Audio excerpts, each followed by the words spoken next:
Hi everyone. So today I wanted to talk about something that has been on my mind because I just gave a pretty big performance at the library on April 1st, which is Friday, and today is Sunday, so it's 2 days later after my previous vlog.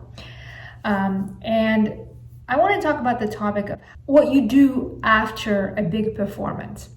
So, of course, there are a lot of ways that we prepare to have our big performances. Now, what is a big performance? So if you're a student, for you, that would be your junior or senior recital, right?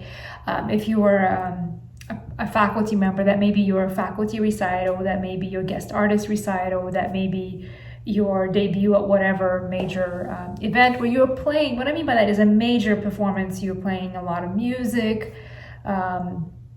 It's high stress, high pressure. And so it's something you've been working on for an extended period of time, maybe half a year, maybe even a year, maybe longer. And so how we do spend a lot of time thinking about how do you prepare for this? And of course, how do you prepare for major performance? I've talked about this in my other vlogs. You get out on stage as much as you can. So you start out by playing for your friends, playing for, if you're a student, playing for your teacher, playing in your studio class, playing in kind of low stress situations. So going and playing maybe at a space where people are, so maybe at an art gallery opening where people are walking around but not really focusing on what you're doing, they're still there and you're aware of them, at an airport, at a retirement home, at your church, at some kind of a community event, in a local high school, just anytime where you can get on stage. And then of course having shorter performances. So if you're playing an hour worth of music, making sure that every piece on the program has been tried out in a more formal setting. My role was 3 times, but maybe more.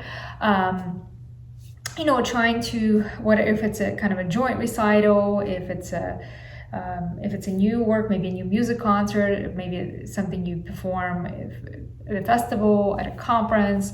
So just having performances of each piece on the program, maybe individually or maybe in small groups, before you actually do the full set. And then of course when you are ready to perform the full set, running the whole program, because it's an endurance thing, for various groups of people, maybe for your friend, for your family members, for your peers, in less stressful situation, like for example going to do an outreach concert at a retirement home, at a local high school, for a local music club. I mean, whatever it may be, just kind of running the program multiple times in less pressured settings than whatever is that final goal that you're working on.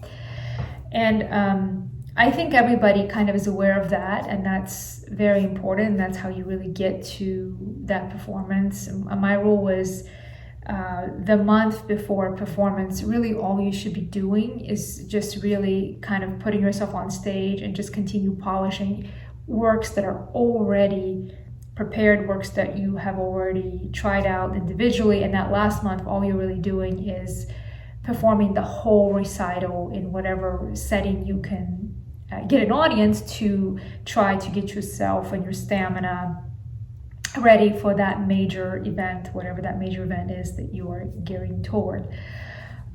So that last month is not really you just still trying to learn new music or anything like that. It's ideally really you just really becoming an artist and really developing a connection to that program and trying out things, trying to make every performance unique, and the endurance, making sure you have the stamina, physical stamina, but also mental stamina to last through the whole performance and stay focused and really give it your all and just have a lot of fun with it too. So that way, that final recital is really a celebration of all the work you've done before, and not just, am I going to get through this performance?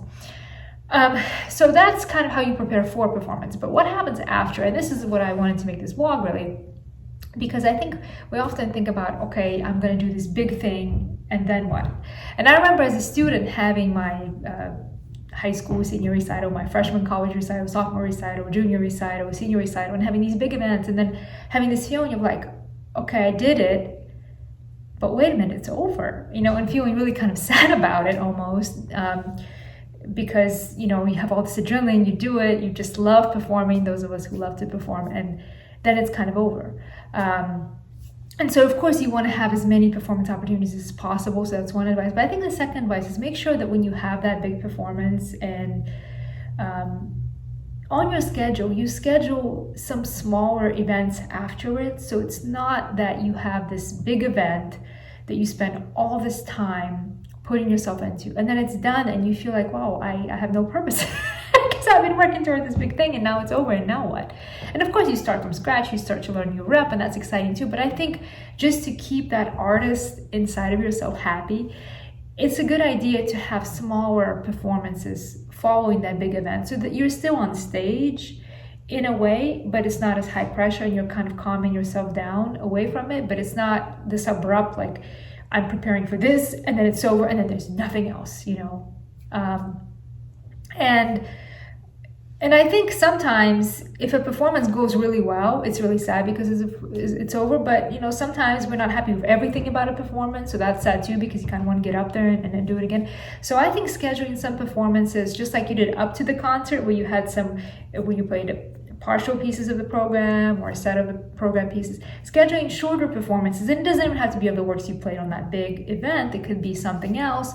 So for example, I'm speaking to you right after performing on a new music recital where I played a completely different piece than the pieces I played on this recital I played in the library on Friday, and this is 2 days later. And I really just had to practice this piece literally between now and then, almost. I did perform kind of a version of it, you know, years ago, but it was really important for me because it kept me with my instrument, it kept me playing, and it kept me really excited about, you know, being on stage. So it didn't feel like the recital is over and I'm kind of sad because I love to perform and I look forward to performing, and now there's nothing to look forward to. So all of that to say is I think it was very useful and helpful for me to do that, and I have never thought about this post-recital getting back on stage in less stressed environment idea until this weekend. And just having done it, I think it's a wonderful idea, and I just wanted to share it with any performers out there.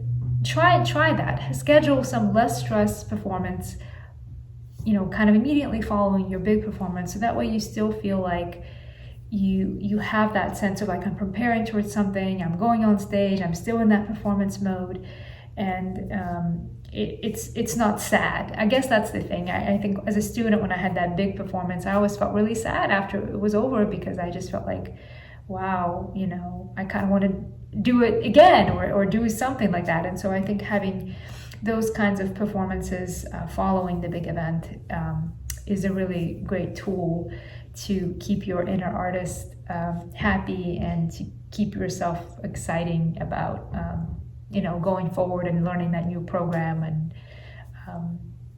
starting your journey toward your next big recital.